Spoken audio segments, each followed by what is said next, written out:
j'espère que vous allez bien. Je vous retrouve aujourd'hui pour une nouvelle vidéo qui va changer de ce que j'ai pu faire pour l'instant. Alors j'invente rien, plein de gens ont fait ce type de vidéo avant moi, mais j'avais envie de vous parler de mes sagas et particulièrement de mes sagas à terminer, c'est-à-dire les sagas que j'ai en cours, mais pour lesquels les derniers tomes sont parus. Et donc il me reste un ou plusieurs tomes à rattraper avant d'en avoir fini avec ces séries. Ça va être une vidéo probablement longue, je vous préviens d'avance. N'hésitez pas à vous prendre un truc à boire, un truc à manger, de vous poser confortablement parce que j'ai beaucoup de sagas en cours et beaucoup de sagas à terminer. Alors on va faire une première partie là où je vais vous parler des sagas dont il me reste un seul tome à lire avant de les avoir finis, et en fonction de ce que ça donne au niveau durée, je filmerai moi d'affilée une partie sur les sagas à terminer mais pour lequel il me reste plusieurs tomes à lire, et soit je la mettrai à la suite de cette partie, soit je ferai une deuxième vidéo, on verra ce que ça donne au montage. Je vais commencer tout de suite parce que sinon on a pour 1000 ans, j'ai 15 piles de livres dans tous les sens, j'espère que rien ne va tomber avant la fin de cette vidéo, et c'est parti.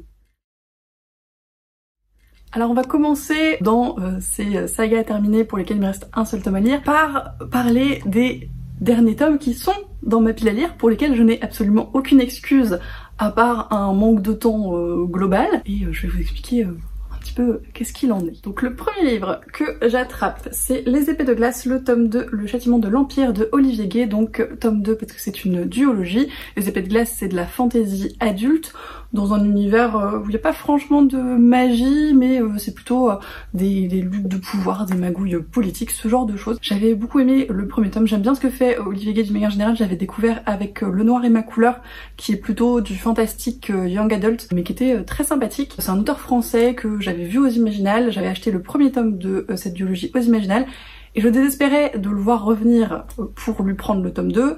Pour l'instant, il n'est pas revenu, donc je me suis trouvé le tome 2 en occasion. Je vais essayer de le lire avant qu'il revienne aux Imaginales, comme ça je pourrais lui faire dédicacer, on va faire comme ça. Deuxième livre, et là je pense qu'il parle de lui-même pour la raison pour laquelle je n'ai pas encore fini cette saga. Fils des brumes, le tome 3, Le héros des siècles de Brandon Sanderson. J'ai beaucoup aimé les deux premiers tomes de cette trilogie qui est de la fantasy adulte, encore une fois avec un système de magie extrêmement intéressant duquel je vous ai déjà parlé dans ma vidéo sélection sur le système de magie. J'aime beaucoup le style de Brandon Sanderson, j'aime beaucoup les retournements qu'il amène dans ses textes, les sujets qu'il aborde, etc. C'est juste des énormes pavasses, alors ça se lit extrêmement bien, c'est extrêmement fluide, mais il faut s'y coller. Donc je vais m'y coller un jour prochain, mais pour l'instant j'ai pas encore trouvé le temps et la motivation de m'y mettre. C'est la première saga de l'auteur que je découvre, je pense qu'après je me pencherai sur ses autres textes parce qu'il y a beaucoup de choses qui ont l'air très bien, notamment les archives de Rochard, il a fait des choses en science-fiction aussi qui ont l'air très cool. Je vous ai parlé d'un de ses titres dans ma vidéo sur les prix Hugo, c'est un one-shot je crois de fantasy au niveau des prix Hugo, donc ça peut être très intéressant aussi, je crois qu'en plus il est beaucoup plus court que ces machins là. Donc voilà, Brandon Sanderson, ça va continuer après. Encore une énorme pavasse.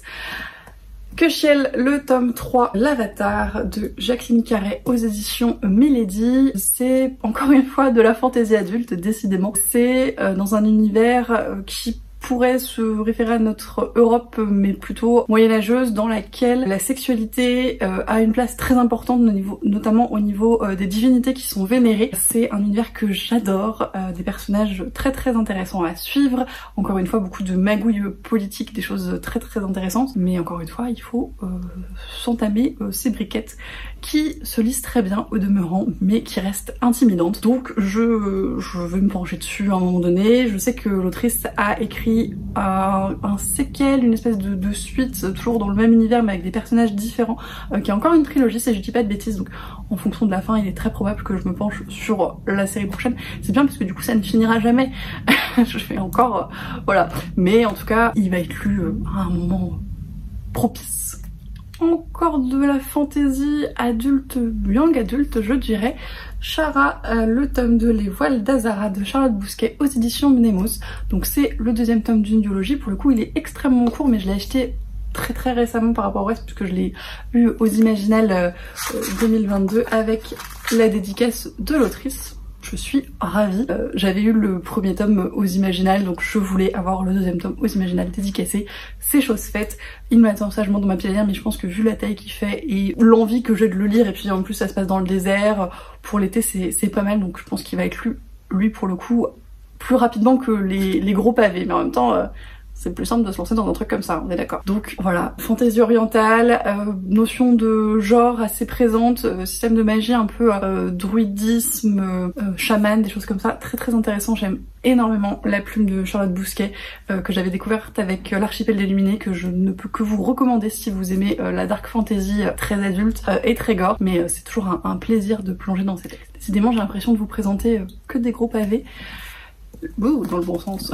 Le tome 3 de La Faucheuse, le glas de Neal Shusterman aux éditions Robert Laffont. C'est une bricasse, c'est le tome 3 donc de cette trilogie de dystopie dans laquelle la mort a cessé d'exister grâce au progrès de la science, de la médecine, de la technologie, et dans lequel il y a des faucheurs ou des faucheuses qui doivent un petit peu réguler la population en tuant des gens de façon plus ou moins équilibrée, plus ou moins juste en tout cas. J'avais adoré les 2 premiers tomes, la seule raison pour laquelle je me suis pas penchée sur celui-là c'est parce que il est très gros, que j'ai pas le temps et qui me fait un peu peur parce que il y a toujours des petits plot twists à la fin de ces livres, donc je sais pas si je suis prête psychologiquement à assumer la fin de ce bouquin, mais j'ai vraiment d'un autre côté très très envie de le lire et de voir où l'auteur va aller. Encore une fois, Neal Shusterman il a écrit beaucoup de choses après, donc ce sera pas le dernier roman de cet auteur que je lirai, c'est une certitude. Un dernier tome qui pour le coup me fait peut-être un petit peu moins envie et qui pas forcément le dernier tome, enfin je sais pas trop, c'est Witchfall de Amber Argillet aux éditions de Lumen. Witchfall c'est au départ de ce que j'avais compris une duologie donc de fantasy young adult où des sorcières sont assez rejetées parce que les sorcières de manière générale, et où le système de magie repose sur le chant, sur la voix. J'avais bien aimé les 2 premiers tomes, et alors celui-là je sais pas si c'est une suite directe ou si c'est un espèce de truc dans le même univers, voilà, car il peut avoir, mais pas tout à fait. J'ai pas voulu lire le résumé pour pas me spoiler parce que les résumés Lumen ils sont toujours très expansifs sur les livres et on a vite fait d'en apprendre trop, donc je vais voir, mais ouais, ma lecture des 2 premiers tomes remonte et j'ai peur de pas autant apprécier que les précédentes, donc je vais voir, mais je pense que c'est un de ceux qui me tente le moins dans ceux que je vous présente pour l'instant en tout cas. Après ça pour l'automne peut-être que ça peut être très sympathique. Une réception toute récente et encore un énorme pavé. Nevernight, le tome 3 de Jay Christophe, L'Aube Obscure chez De Sexus, en relié, hardback, sous blister, tout ce que vous voulez. J'ai fini le tome 2 très récemment, je vous en ai parlé dans une vidéo dernière lecture, j'ai adoré ce 2e tome même si j'ai mis un moment à le lire. J'ai peur de me lancer dans le 3e tome parce que j'ai mis du temps à lire le tome 2 globalement et que j'ai pas envie de me frustrer encore une fois, donc je laisse un petit peu le temps passer pour digérer tout ça et avoir envie de me relancer dans cette grosse briquette et dans cet univers, mais ça va être chose faite. Pareil, si c'est pas cet été, ce sera cet automne parce que ça sent le Pumpkin Autumn Challenge, ce livre, il y a pas photo. Du coup, voilà, ce sera lu assez vite finalement. Et les 2 derniers tomes que j'ai dans ma pile à lire ne sont plus vraiment dans ma pile à lire puisqu'il s'agit de mes 2 lectures en cours. J'ai bon espoir que quand vous verrez cette vidéo, il soit fini, mais on va essayer de ménager ces espoirs pour le coup. Je vous parle du tome 6 de Lucky Arbor, Aveuglément de Gilles Chalevis aux éditions Milady Romance, qui n'existe plus maintenant, je crois que c'est les éditions Hauteville, donc le marque-page qui dépasse. C'est de la romance contemporaine dans la ville de Lucky Arbor, qui est une espèce de petite bourgade, comme on en fait beaucoup dans les romances contemporaines un petit peu mignonnes. Ça faisait très longtemps que je n'avais pas lu les derniers tomes quand je me suis lancée dans celui-là. Pour l'instant, le départ est laborieux, hein. On va voir ce que ça donne, je vous en reparlerai, j'espère très vite en dernière lecture, mais ouais, je vais pas vous spoiler mon avis, mais c'est laborieux. Et un autre départ tout aussi laborieux, le tome 3 de Les Mystères de l'Arispem, donc l'élixir ultime de Lucie Pierapajot aux éditions Gallimard Jeunesse, donc la conclusion de cette trilogie d'une autrice qui a gagné le prix du premier roman Gallimard comme l'avait fait Christelle Dabos avec La Place Miroir. J'avais bien aimé les 2 premiers tomes, mais je les ai lus il y a très longtemps et ça s'est ressenti à mon initiation de cette lecture. J'étais un peu en mode qui sont ces gens? Ça revient tranquillement, l'autrice réinstalle bien les enjeux dans l'histoire, j'en suis à un petit tiers je pense, et pour l'instant c'est agréable, c'est pas transcendant. Globalement c'est du fantastique, chronique, steampunk, young adulte je dirais, à suivre, à voir ce que ça va donner à la fin, mais je suis contente en tout cas de l'avoir sorti de ma pile à lire et d'être en train de le lire. Et maintenant on va passer à ces séries que je dois finir, pour lesquelles il reste un tome a priori avant la fin mais que je n'ai pas encore en ma possession. La première dont je veux vous parler c'est Briard Université. Donc j'ai ici le tome 3 de Elle Kennedy et il me semble qu'il reste que le tome 4 que je vous mettrai quelque part, je sais plus comment il s'appelle celui-là, mais c'est toujours un peu les mêmes designs. Je crois qu'après c'est fini, mais je crois que Elle Kennedy fait souvent des quadrilogies de romances contemporaines à l'université et voilà, j'aime bien cette série, je préfère Off Campus je pense, mais j'aime bien Briard, donc pareil le tome 4 sera lu quand j'aurai envie de romance et que je me le prendrai tranquillement, probablement d'occasion comme j'aime bien faire avec les Hugo.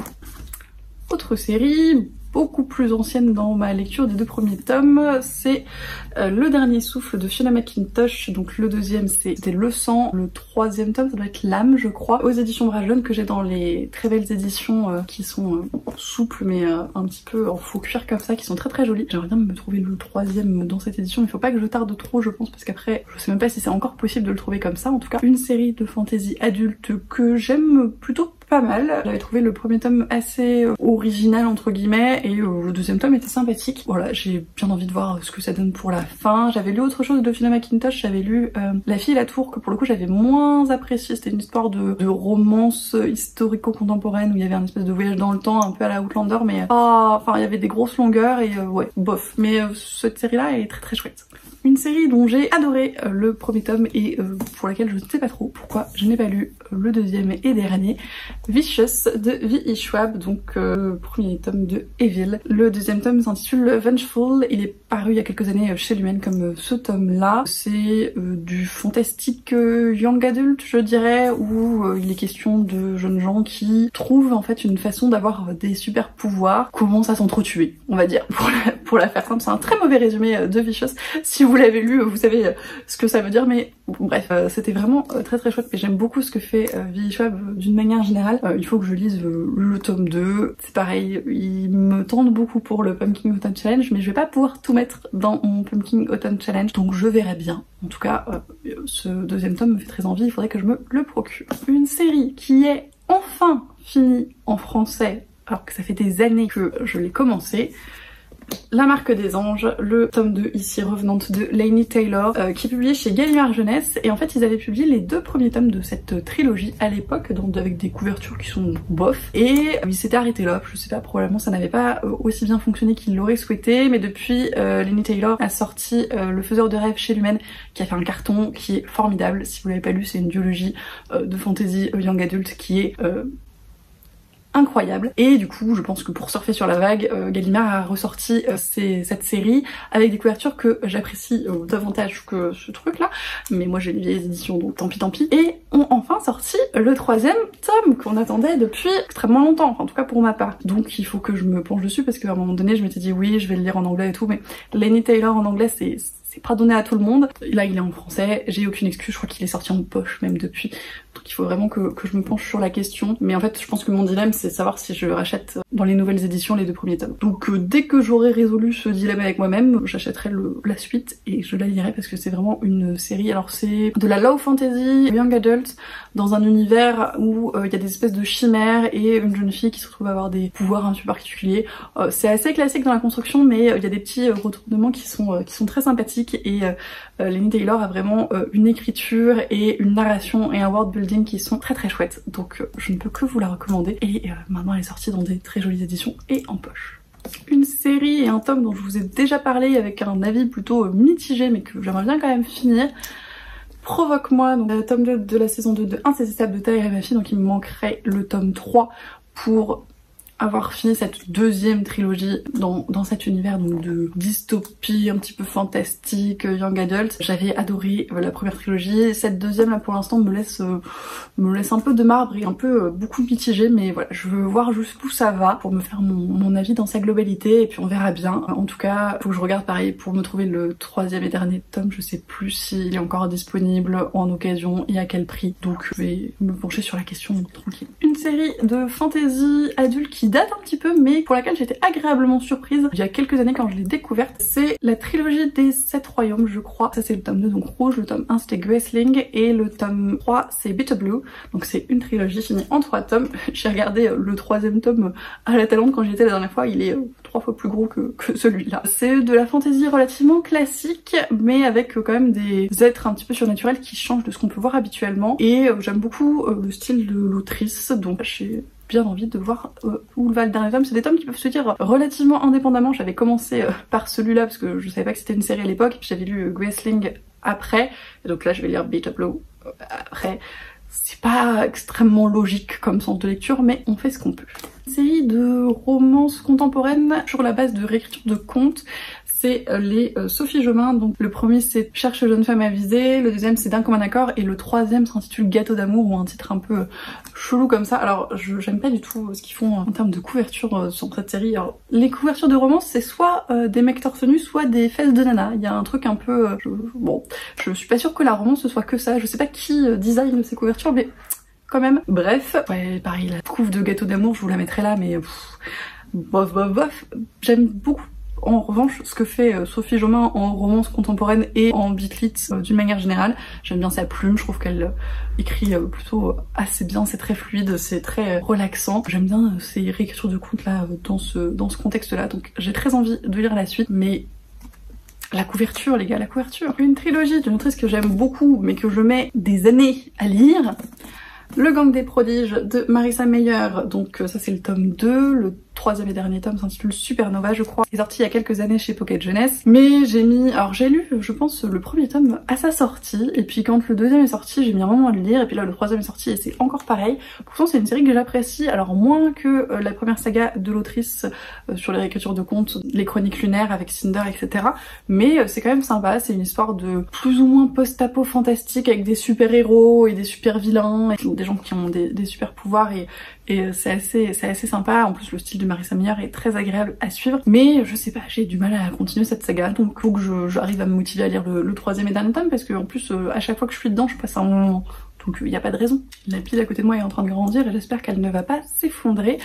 Un autre livre dont je cherche désespérément la suite aux Imaginales depuis des années, mais comme l'auteur ne vient plus pour l'instant, et ben je fais chou blanc. Le Puits et mémoires de Gabriel Katz, donc ça c'est le tome 2, Le Fils de la Lune, j'attends le tome 3, j'attends de revoir Gabriel Katz aux Imaginales, j'attends d'avoir encore ces magnifiques dédicaces avec des animaux tous plus moches les uns que les autres, et en plus c'est un auteur qui est trop cool en dédicace, c'est toujours extrêmement drôle. Je me languis de Gabriel Katz aux Imaginales, puis je me languis de la fin de cette saga parce que c'est extrêmement mystérieux ce truc, et moi j'ai envie de savoir ce qui se passe. Donc c'est pareil, je vais attendre un petit peu et puis je vais peut-être me l'acheter comme ça et lui amener pour le faire dédicacer pour la prochaine fois, tant pis.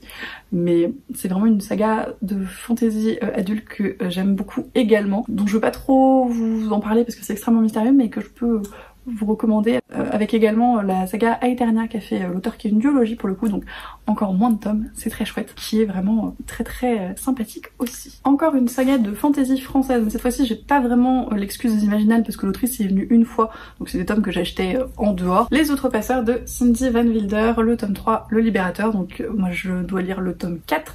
Pour ma défense, au départ c'était une trilogie et puis il s'est avéré que un tome 4 est sorti, qui va je crois un petit peu plus loin que n'allait ce troisième tome. Encore heureux me direz-vous. J'aime bien cette saga, c'est du fantastique, du young adulte, dans un univers où au départ on suit une double temporalité dans le premier tome, parce que en fait c'est une espèce de société secrète, on peut dire, de gens qui ont une capacité, parce qu'il y a un passé qu'on explique en fait dans cette double temporalité. J'avais vraiment beaucoup apprécié ce premier tome, le tome 2 peut-être un peu moins, et le tome 3 m'avait vraiment beaucoup plu, donc à voir pour le tome 4, mais j'aime bien aussi la plume de Cindy Van Wilder, donc, et les objectifs sont magnifiques, c'est publié chez Gulfstream et c'est de toute beauté à chaque fois, donc il faut que je me procure le quatrième.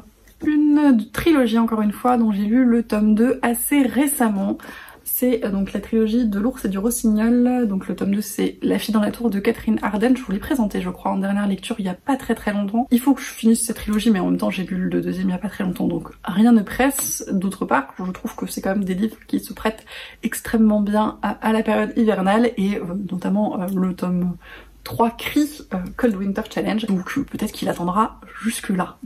Une série qu'une fois n'est pas coutume, je lis en anglais, même si elle est parue depuis en français.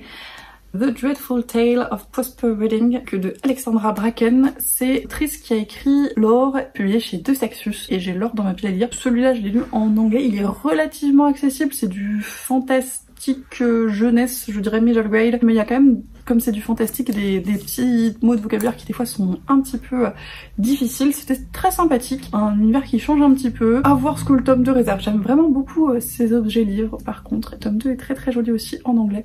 Je les préfère à leur version française, pour laquelle je suis pas très fan des couvertures. Il faut que je me le trouve en anglais. Encore une saga de fantasy jeunesse, c'est bien, vous voyez la pile qui grandit à côté de moi, que j'apprécie beaucoup mais que je mets du temps à finir. L'Amour de Jessica Thompson aux éditions Pocket Jeunesse. J'aime beaucoup en plus leurs éditions, leurs couvertures, c'est toujours très sympa. J'avais beaucoup apprécié les 2 premiers tomes. C'est du fantastique, peut-être low fantasy plutôt, ou fantasy carrément, mais vraiment un petit peu étonnant, un petit peu changeant comme ça, et qui était extrêmement appréciable. Donc il faut que je me lise la suite. Le 3e et dernier tome est paru, donc il n'y a plus qu'à. Une trilogie que j'ai commencé assez récemment et que j'aimerais finir assez rapidement. La trilogie de Hurle, c'est le tome 2, le Château des Nuages. Le tome 3 du coup est paru chez Inis. Comme cela, j'aime beaucoup le travail éditorial de cette maison d'édition. Là, ils rééditent tous les Diana Wynne Jones et d'autres romans un petit peu comme ça qu'on voit plus dans nos stagiaires depuis très longtemps, et ils le font magnifiquement. J'avais adoré le premier tome, j'avais été un petit peu déçue de ce second tome. Il me semble que je vous en avais parlé parce que c'était pas tout à fait ce que j'attendais en fait, et qu'on voyait moins Hurle que ce que j'aurais aimé. Donc à voir si le 3e tome se rattrape à ce niveau-là.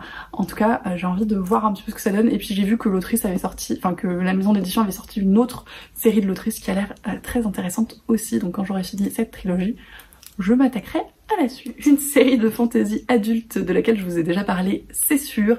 Le Fou et l'Assassin de Robin Hobb, donc ici l'intégrale 2, il nous reste l'intégrale 3 à lire en lecture commune puisque c'est ce qu'on fait depuis le début de nos aventures dans les Six-Duchés. Ça va être fait cette année parce que ces tomes sont vraiment extrêmement haletants avec des enjeux extrêmement intenses et on a envie de voir ce que ça donne, mais malheureusement c'est l'avant-dernière saga des Six-Duchés pour moi parce qu'après il me restera juste La Cité des Anciens qui en plus se passe avant celui-là, donc c'était un mauvais calcul de ma part mais c'est la vie. J'adore cette saga, j'adore ce que fait Robin Hobb. De toute façon, ce sera pas le dernier livre de l'autrice que je lirai, mais c'est une excellente épopée de fantasy. La pile ne s'est pas encore effondrée et je vais en profiter pour vous présenter le dernier livre de cette catégorie, donc des derniers tomes qui me manquent pour finir ces sagas. Grisha, donc ici le tome 2, Le Dragon de Glace de Leigh Bardugo chez Milan, qui me manque le tome 3, je sais plus comment il s'appelle, il y a un phénix sur la couverture. Pareil, j'ai très envie de le lire assez rapidement, j'ai envie de vous dire peut-être pour le Pumpkin Autumn Challenge, on verra, mais en tout cas il faut que je me procure assez vite parce que j'ai vraiment envie de finir cette série pour pouvoir embrayer sur King of Scars qui a l'air très chouette aussi. J'aime beaucoup le Grishaverse, j'aime beaucoup ce que fait Leigh Bardugo d'une manière générale. J'aime bien cette saga, beaucoup de gens disent que c'est pas la meilleure, alors effectivement peut-être je dirais pas non plus que c'est la meilleure de l'autrice, mais elle est très agréable et pour une saga de fantasy écrite il y a pas mal d'années maintenant, elle reste quand même pas mal au goût du jour. On continue donc cette folle vidéo sur mes sagas à terminer.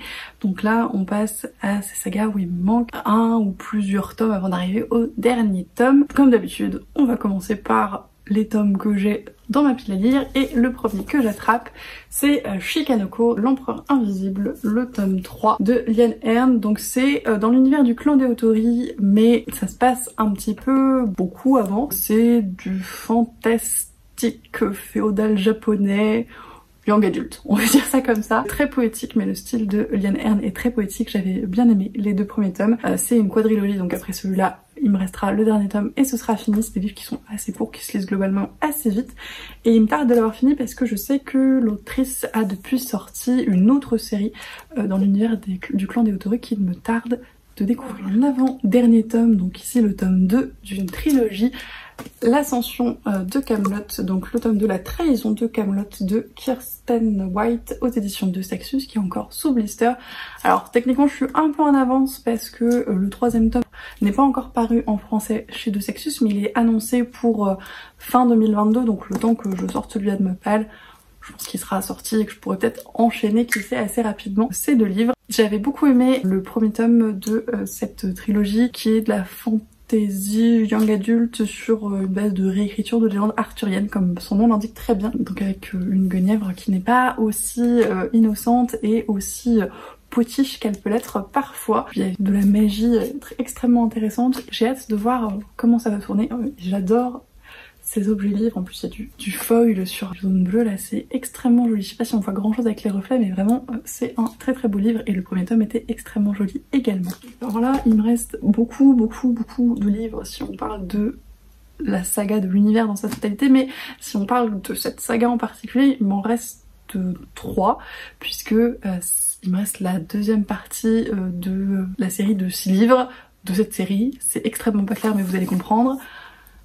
La Cité des Ténèbres, donc The Mortal Instrument de Cassandra Clare. Ici, c'est La Cité des Anges Déchus, donc le tome 4. J'ai lu donc la première trilogie, j'ai lu La Cité des Ténèbres, les origines. Là, donc il y a cette espèce de deuxième trilogie, mais dans la série de 6 livres initiaux qui se passe à peu près après les 3 premiers. Et après, il me restera beaucoup de choses parce qu'elle est extrêmement prolifique cette autrice. J'aime bien, c'est du fantastique young adult avec une idéologie très intéressante autour des chasseurs d'ombre et du coup des démons, tout ça qui est créé. C'est assez sympa, ça se lit extrêmement vite. En plus, les pockets jeunesse sont écrits très gros avec des grosses interlignes, donc c'est des lectures qui vont assez vite malgré tout, mais c'est pareil, où j'embraye dessus quoi. Le livre qui est dans ma pile à lire et après on passera à ceux qui n'y sont pas encore. Le parfum de la trahison, donc le deuxième tome de La couleur du mensonge de Erin Beatty aux éditions Lumen. C'est de la fantasy young adult avec beaucoup d'histoires, de magouilles politiques et d'intrigues et d'espionnage, etc. J'avais beaucoup aimé le premier tome, mais ça fait très longtemps que je l'ai lu, donc j'espère que ça me reviendra assez vite pour ce deuxième. Encore une fois, c'est un très bel objet livre. J'ai hâte de m'y plonger, mais c'est pareil, il me fait un peu peur et puis ça fait longtemps que à voir.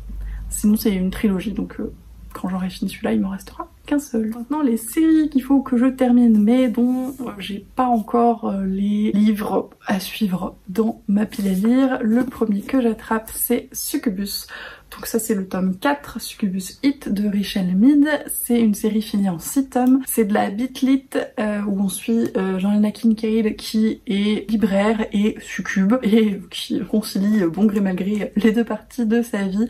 C'est une héroïne qui est très agréable à suivre. En plus il y a ce côté librairie, livre qui est très chouette. J'aime beaucoup cette série, c'est une série qui est pas prise de tête, ça se lit très bien. L'héroïne est relativement pleine d'humour, pleine de répondants et c'est vraiment très agréable. Donc je me procurerai la suite incessamment sous peu, à un moment où j'ai besoin de petites lectures détentes comme ça, un petit peu moins détente on va dire, mais un classique un petit peu. Les Princes d'Ambre de Roger Zelazny aux éditions Folio SF. Donc ça c'est le premier cycle. Les Princes d'Ambre j'ai découvert il y a genre 10 ans je pense, avec le premier tome qu'on avait en livre audio à l'époque et que pareil comme beaucoup des livres audio familiaux on a poncé dans les trajets en voiture, qui était très mystérieux, très entraînant, que j'aimais beaucoup le narrateur également.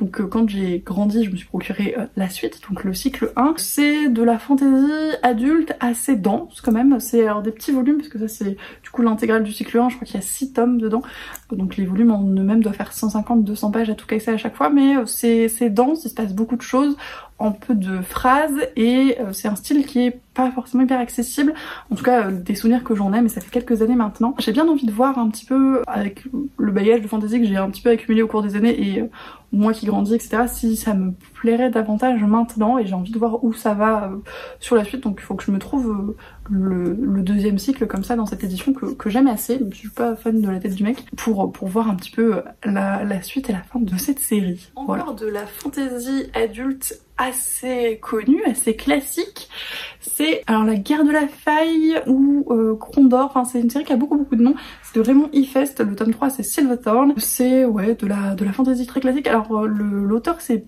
pas mal inspiré a priori de voyages en France pour écrire son récit, notamment sa géographie, donc ça se ressent dans les noms des villes etc, c'est assez rigolo. C'est une histoire avec des mondes parallèles et une guerre entre ces mondes parallèles et des gens qui se retrouvent pris au milieu, qu'on voit grandir, qu'on voit évoluer etc. C'était très bien. Les 3 premiers tomes du coup que j'ai lus à l'époque, mais pareil il faudrait que je poursuive parce que c'est une série qui est assez longue, donc j'ai de quoi faire encore. Un classique mais cette fois-ci plutôt de science-fiction et notamment de dystopie, Le la sœur de Lois Lowry, que j'ai ici aux éditions L'École des loisirs. J'aime bien cette édition, d'ailleurs je la trouve assez jolie. C'est une des premières dystopies je crois qui est sortie il y a maintenant très longtemps. Et alors ce livre peut se suffire à lui-même, mais j'ai vu qu'il en avait sorti d'autres un petit peu dans le même univers et je suis assez intriguée par la suite. Donc c'est pareil, il faut que je vois. C'est des petits tomes, c'est plutôt jeunesse young adulte, donc ça se lit assez vite. Mais voilà, il faut que je me procure la suite et que je vois ce que ça donne. De la fantastique steampunk un petit peu. Étiquette à espionnage, le tome 1 du pensionnat de Mademoiselle Géraldine. Je crois que c'est une trilogie, mais j'ai eu que le premier tome pour l'instant. Ça se passe dans l'univers de Protectorat de l'Ombrelle, une série pareil de Bitlit steampunk que j'avais adoré il y a quelques années. Et là c'est plutôt young adult pour le coup, mais c'est la même autrice, le même univers. J'avais bien aimé le premier tome, mais je me suis jamais penchée sur la suite, donc il faudrait que ce soit fait. Série qui est finie, mais où il me reste pas mal de tomes à lire, hein.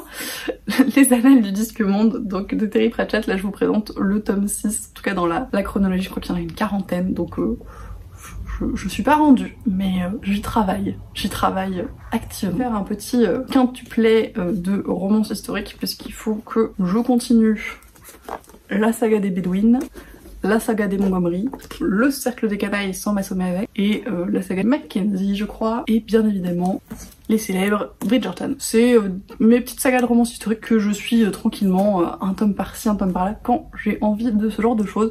Pour l'instant c'est pas trop le cas, mais ça va revenir je pense relativement vite. Dans ces cas-là je me les prends d'occasion, ou dans les Bridgerton, tout ça. Donc ça sera fait tranquillement, je suis pas trop inquiète pour ces sagas qui se lisent.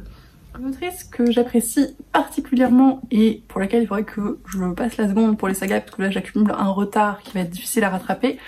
Covenant de Jennifer L. Armentrout, donc ça c'est le tome 3, je crois que c'est fini en 6 tomes si je ne dis 5 ou 6 tomes, je crois que c'est 5 si je dis pas de bêtises, donc il m'en resterait 2. Après j'aimerais beaucoup lire Dark Elements, et je sais qu'elle a sorti un séquel de Dark Elements tout récemment chez J'ai lu, donc voilà, j'ai beaucoup de choses à lire de cette autrice. Il y a le tome 2 du Sang et la Cendre qui sort tout bientôt et qui me fait extrêmement envie, que j'ai déjà précommandé, donc celui-là, y a pas de souci, mais faut que j'avance dans cette saga en parallèle. Autre série qui est finie, bien finie, et que je laisse traîner, Red Rising. Alors du coup c'est pareil, c'est le premier tome de la deuxième trilogie, parce que moi j'ai fini du coup Red Rising, la première histoire, et là c'est reparti. En plus ils ont fait des découpages de tomes, donc ça c'est la première partie du premier tome de la deuxième trilogie.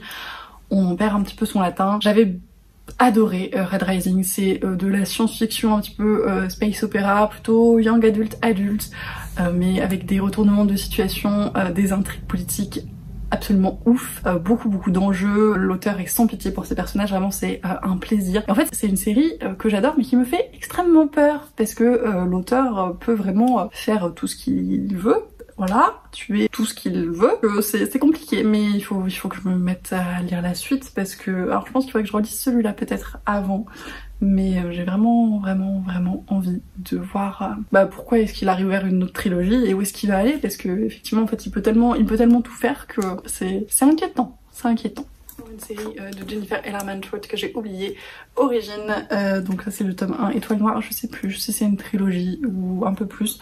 C'est dans l'univers de Lux, que j'ai fini, que j'ai beaucoup apprécié, même si c'est pas ma série préférée de l'autrice. Pareil, c'est une lecture très agréable, pas prise de tête, je vais continuer tranquillement. Du contemporain romance young adult, c'est la série Pushing Limit de Cathy McGarry aux éditions Mosaïque. Des choix de couleurs un petit peu bizarres. C'était sympathique, les 3 premiers tomes, je crois qu'il en reste un 4e, voire peut-être un 5e après. Cette série elle est un peu en discussion avec moi-même pour savoir si je continue ou pas, parce que c'est vrai que c'était assez young adult pour le coup, et que même si ça traitait de sujets intéressants, je sais pas si je suis encore le public visé maintenant, donc je vais voir si je continue ou si je l'arrête. Peut-être que je vous en reparlerai dans quelques mois parmi mes sagas abandonnées, mais pour l'instant elle est encore en sursis. Souhaite-lui bonne chance. Trilogie qui a des avis absolument dithyrambiques, mais pour laquelle je n'ai lu que le premier tome, c'est Lune pourpre de Laetitia Danae, donc le premier tome initié, qui est publié chez Snag, dans un format un peu bizarre que j'aime assez. J'en avais des grandes attentes quand j'ai commencé le premier tome, et je pense que c'est pour qu'il m'a pas autant plu que ce qu'il aurait pu. et je pense que je m'attendais pas tout à fait à ça non plus, donc voilà. J'ai quand même globalement apprécié. C'est de la fantasy, je dirais young adult, où on suit une jeune femme qui grandit dans un univers de fantasy avec notamment des espèces de familiers animaux et des choses comme ça. C'était très agréable. Il paraît que les 2 derniers tomes sont excellents, donc voilà, il faut que je passe le cap de mon espèce de meh du premier tome qui, je pense, est beaucoup plus dû à mes attentes un peu injustes sur celui-là que à sa qualité première, parce que vraiment j'ai passé un bon moment objectivement, et que je me procure la suite.